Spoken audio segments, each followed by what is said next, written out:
I have a quote from Charlie Chaplin that says, "The whole point of the little fella is that no matter how down on his ass he is, no matter how well the jackals succeed in tearing him apart, he's still a man of dignity. He can still look down on you and you're a whole bloody bunch of money-hungry scum."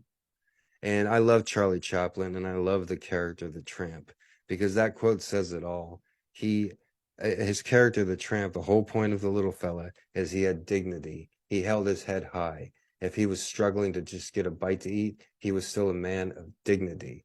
And I've had a very hard life. I've worked very hard jobs. I've been in very tough positions, but I've still always kept my dignity. I've never begged for money. I've never, been addicted to hard drugs or even barely used them. I've never, lived in a homeless camp. I've barely ever been to a shelter despite being homeless for years, and I've always kept myself up, well dressed. And the most important thing about being homeless is not letting other non-homeless people know that you're homeless.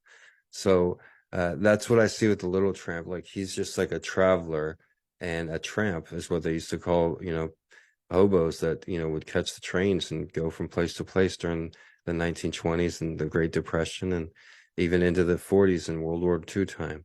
And tramps would go and find a meal here and there and have at a soup kitchen. And there are modern day tramps that have done more traveling than the vast majority of people. More than like 70% of people don't go within a 50-mile radius of their hometown, of where they were born, actually. And I've met homeless people across the United States that they get around. They've been to the East Coast, West Coast, Deep South, and they know the United States better than just about anybody. So credits to him. Charlie Chaplin, he's a great silent filmmaker. And I'm going to put a quote of his in my next book that's coming out as well, which is the sequel to Gonzo Education.